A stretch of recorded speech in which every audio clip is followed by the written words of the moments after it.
ஆமேன். யாருக்கெல்லாம் முடிஞ்சிடலாம், அவ்வளோதான், இதுக்கப்புறம் என் வாழ்க்கை எழும்பி நிற்கிறதுக்கு வழியே இல்லை அப்படின்னு நீங்கள் சொல்லி ஒருவேளை இந்த இடத்திற்கு வந்து அமர்ந்திருந்தா கர்த்தர் உங்களுக்கு ஒரு வார்த்தையை கொடுக்க விரும்புகிறார். என்ன தெரியுமா, நாங்களும் அப்படி தான் எங்கள் அம்மாவை எங்கள் அப்பா விட்டுட்டு போகும்பொழுது அப்படியே நடு ரோட்டில் நின்ன மாதிரி இருந்துச்சு, திக்கு தெரியல. திக்கற்றவர்கள்ன்ற வார்த்தைக்கு இங்கிலீஷ் பைபிள் இருக்கு, நான் ஃபாதர்லெஸ்.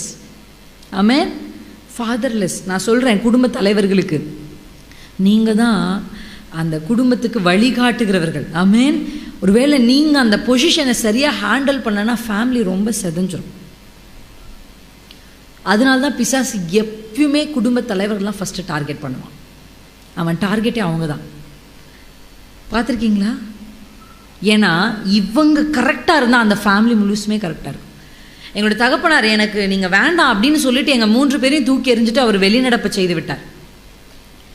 அதை ஏற்றுக்கொள். ஒருவேளை சின்ன வயசில் எங்கள் அப்பா அந்த மாதிரி பண்ணியிருந்தாருன்னா எனக்கு அது ஒரு பெரிய தாக்கத்தை என் வாழ்க்கையில் உண்டு பண்ணியிருக்காது. ஆனால் எல்லாவற்றையும் அறிந்து, இந்த உலகத்தை அறிஞ்சு, இந்த உலகத்தை எப்படி சந்திக்கணுன்றதெல்லாம் அறிந்த பொழுது எங்களோட தகப்பன் அதை செஞ்சதுனால அந்த தாக்கம் என்னுடைய இருதயத்தில் பல மடங்கு அதிகமாக இருந்துச்சு. நான் நிச்சயமாக எதிர்பார்க்கவே இல்லை அப்படி ஒரு விஷயத்த எங்கள் டாடி செஞ்சுட்டு எங்களை விட்டுட்டு போகிறேன்னு சொல்லிட்டு போவேன். நான் நம்பவே இல்லை. ஏன்னா நான் ஹாஸ்டலில் இருந்தேன். திடீர்னு ஃபோன் கால் வருது, நீ வீட்டுக்கு வா, இப்படி ஒரு பிரச்சனை அப்படி. நான் நம்பவே இல்லை. அதுக்கப்புறம் எங்கள் தகப்பனை பார்க்கவே முடியல. ரொம்ப காலங்கள் ஆச்சு அவரை மறுபடியும் நான் பார்க்குறதுக்கே. அந்த பிரச்சனைகள் அப்படியே ரொம்ப பெருசாக போகும் பொழுது ஆண்டுடைய சமூகத்தில் நானும் தங்கச்சியும் அம்மா உட்காந்து அழுது ஜெபிப்போம். அல்லேலூயா, ஆமேன். அப்போல்லாம் யோசித்து பார்த்தேன், யார் நடத்துவா? அப்போல்லாம் வாழ்க்கையினுடைய முக்கியமான கட்டத்தில் நானும் என் தங்கச்சியும் இருக்கோம், 2 பெண் பிள்ளைகள், ஒரு அம்மா, எப்படி வாழ்க்கையை நடத்துறன்ற ஒரு பெரிய திகில் உள்ளத்துக்குள்ளே வந்தது. ஆனால் ஒரு நம்பிக்கை இருந்தது, கர்த்தரை உறுதியாய் பற்றி கொண்டா கர்த்தர் நம்மளை நடத்திடுவாருன்னு. திக்கற்ற பிள்ளைகளுக்கும் விதவைகளையும் ஆதரிக்கிற, அனாதைகளை ஆதரிக்கிற ஒரு தெய்வம் உண்டு என்பதை நாங்கள் அறிந்ததுனால எனக்கு ரொம்ப அந்த பாடல் வரிகள், என்றைக்கும் மறைந்திருப்பீரோ, தெரியுமா அந்த பாட்டு? தூரத்தில் நின்று விடுவீரோ, என்றைக்கும் மறைந்திருப்பீரோ, தூரத்தில் நின்று விடுவீரோ, ஏழைகளை மறப்பீரோ, பேதைகளை மறப்பீரோ, இயேசுவே மனமேற. இந்த பாட்டை தான் பாடிக்கிட்டே இருப்போம். ஆமேன். அழுதுகிட்டே பாடுவோம். நீங்கள் தூரத்தில் நின்ற மாட்டீங்களேப்பா. ஏன்னா அந்த சுச்சுவேஷன் எப்படி இருந்ததுன்னா, ஆண்டவர் பக்கத்தில் இருக்கிறத உணர முடியல. ஆமேன். அவர் கூட நிற்கிறார் என்ற ஒரு நம்பிக்கை, அந்த ஃபீலிங் இல்லை. ஆண்டவர் நம்ம கூட தான் இருக்கிறாரு அப்படி இல்லை. ஏன்னா என்னை சுற்றி இருக்கிற எல்லாருமே அப்பா அம்மா எல்லாவற்றோட கம்ஃபர்டபுளாக, என் மாமாக்களுடைய குடும்பம், எங்கள் அத்தைங்க குடும்பம் எல்லாமே நல்லா இருக்கும்போது ஏன் நமக்கு மட்டும்? அவங்க எல்லாரை விட அதிகமாக கர்த்தரை தேடுறது நாங்கள் தான். கர்த்தருடைய சமூகத்துக்கு முக்கியத்துவத்தை கொடுக்கறது நாங்கள் தான். ஆனால் ஏன் ஆண்டவரே? அப்போ தான் இந்த பாட்டை பாடிக்கிட்டே இருப்போம். எங்கள் பாஸ்டர் இந்த பாட்டை அடிக்கடி பாடுவார். பாட ஒரு மூலையில், வாலிபர்கள்லாம் ஃபஸ்ட்டில் உட்காரணும், கீழே தான் உட்காரணும். எங்கள் சர்ச்சில் எல்லாருமே கீழே தான் உட்காந்துருப்போம்.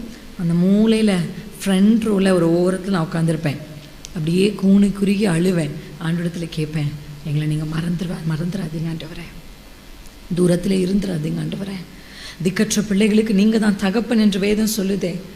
என்ன செய்யறதுனே தெரியல, வாழ்க்கையின் முக்கியமான கட்டத்தில் இப்படி நடந்துருச்சே அப்படின்னு எல்லாம் கலங்கின நேரத்தில் கர்த்தர் என் பக்கத்தில் என் கையை பிடிச்சிட்டார். ஹல்லேலூயா. அவர் நடத்த ஆரம்பித்தார் பாருங்க, ஆச்சரியம். எங்கள் அப்பா இருந்தால் கூட அப்படி எங்களை நடத்தியிருக்க மாட்டார். எங்கள் அப்பா ஒருவேளை இருந்திருந்தா கூட இன்றைக்கி நான் இப்படி ஊழியக்காரியாக மாறி இருப்பேனான்னு தெரியாது. எங்கள் அப்பா இப்படி இருந்திருந்தா கூட என்னுடைய தங்கச்சி இப்போ வெளிநாட்டில் போய் படித்து வேலை செய்கிற ஒரு உயர் பதவியில் கர்த்தர் அவர் வச்சிருப்பாரான்னு தெரியாது. ஆமேன். ஏன் தெரியுமா? அவரை உறுதியாய் பற்றி கொண்ட மனதை கர்த்தர் என்று எங்களுக்கு கொடுத்தார். என்ன வந்தாலும் எது நடந்தாலும் அப்பாவை பின்பற்றுவோம். அல்லேலூயா. என்னனாலும் வரட்டும், எது வேணாலும் நடக்கட்டும்.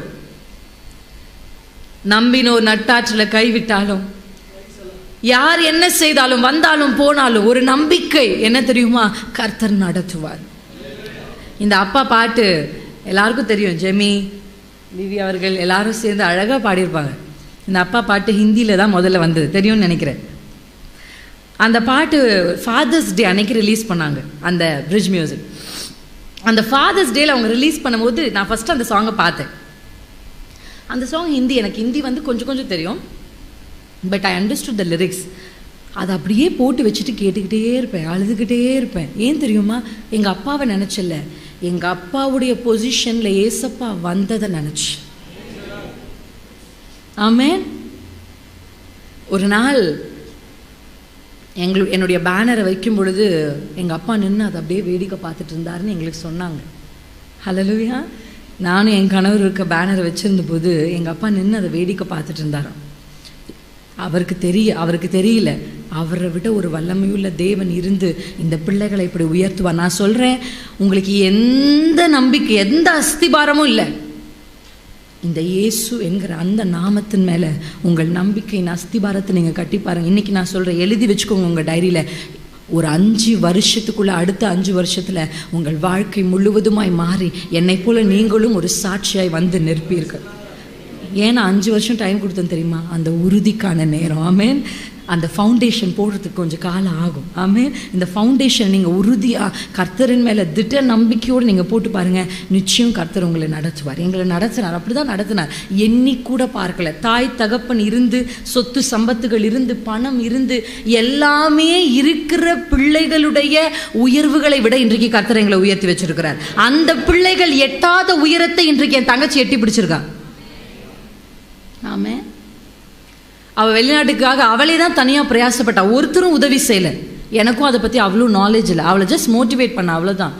அவளே அதுக்காக பிரயாசப்பட்டா, அவளே அதுக்காக ஒர்க் பண்ணா. இந்த ஐஎல்ஸ்னு ஒரு எக்ஸாம் இருக்கும், அந்த எக்ஸாமெல்லாம் ஃபஸ்ட் அட்டெம்ப்டில் கிளியர் பண்ணுறது ரொம்ப கஷ்டம். அதுக்காக எத்தனையோ கோர்சஸ் போய் படித்து கிளியர் பண்ணுவாங்க. அவள் எந்த கோச்சிங் கிளாஸும் போகல. She is not that great at English also. நாங்கள் இருந்தது ஒரு வாணியம்பாடி, மீன் அங்கேருந்த ஒரு ஊரில் ஒரு சின்ன இங்கிலீஷ், எங்களுக்கு தெரிஞ்ச ஒரு பேசிக் இங்கிலீஷ் தான். ஆனால் கர்த்தர் அவளுக்கு ஃபஸ்ட் அட்டெம்ப்ட்லேயே அதை கிளியர் பண்ண கர்த்தர் உதவி செய்கிறார். ஹல்லேலூயா.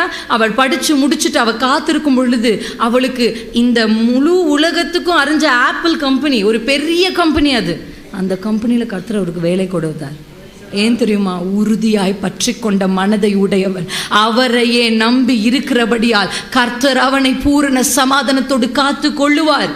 நீங்கள் உறுதியாக அவரை பற்றி கொண்டிருங்க, அவர் உங்களை காத்து. பொறுப்பு அவருடையது, பொறுப்பு அவர் கையில் கொடுங்க. ஆமேன். எங்கள் அப்பா அந்த ஆசனத்திலிருந்து எடுத்து போனது, அந்த பொறுப்பை கர்த்தர் முழுவதுமாக எடுத்துக்கொண்டார். எங்கள் அம்மா அப்பவுமே ஒரு வார்த்தையை சொல்லுவாங்க, மற்றவங்களுக்கெல்லாம் இங்கே ஒரு அப்பா இருக்காங்க, அதுக்கப்புறம் ஏசப்பா, ஆனால் உனக்கெல்லாம் டைரக்ட் ஏசப்பா தான். அதனால் நீ கவலைப்படாத, கர்த்தர் உனக்கு செய்வார், கர்த்தர் உனக்கு செய்வார்.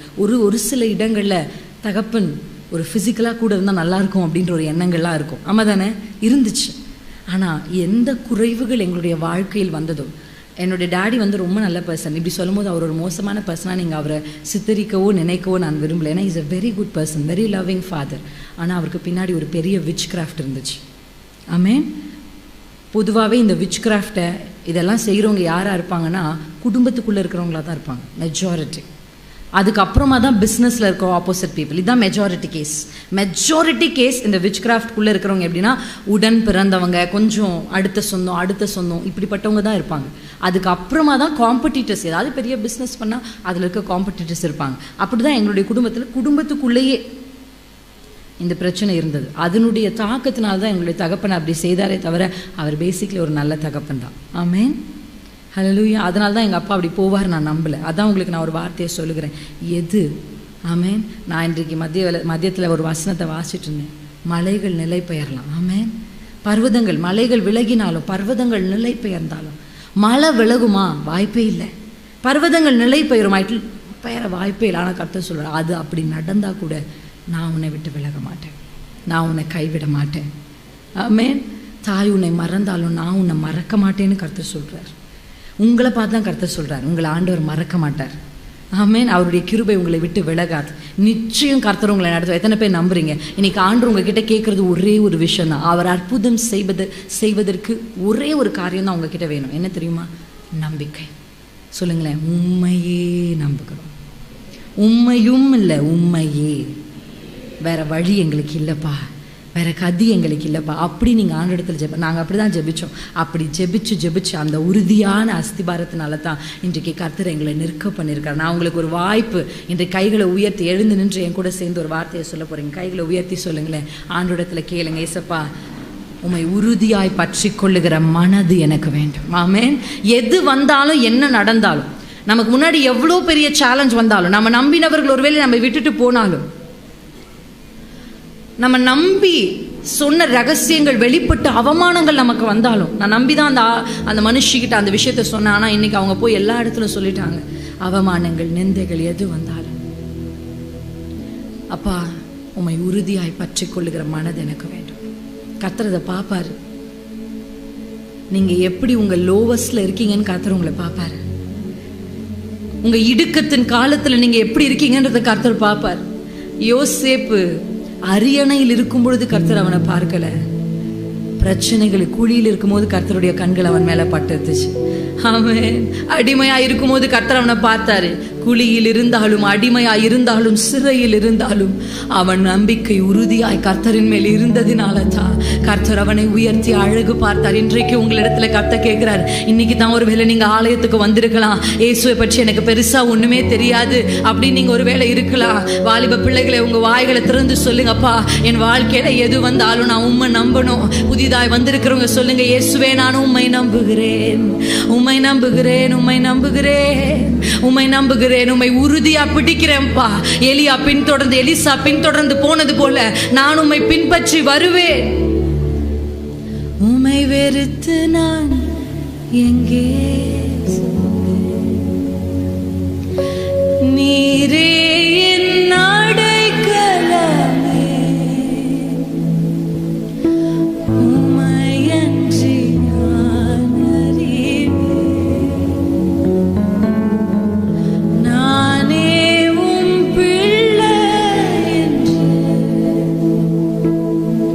உம்மை வெறுத்து நான் எங்கே போவேன். சொல்லுங்க, உங்களை விட்டு நான் எங்க போக முடியுமா? நீரே என் அடைக்கலமே, இதுவரை நான் அறியேன். நீங்க இயேசுப்பாவோட பிள்ளை தாங்க. ஏதோ தூரத்தில் ஒருவேளை நின்று என் சத்தத்தை கேட்டு கொண்டிருந்த கர்த்தர் சொல்றாரு, நீ என்னுடைய பிள்ளை, உன்னை பராமரிக்கிறது என் பொறுப்பு, உன்னை வளர்க்கிறது என் பொறுப்பு, உன்னை போஷிக்கிறது என்னுடைய பொறுப்பு. அப்படி ஆண்டவரை பார்த்து சொல்லுங்க, ரகபலேஷே தரே.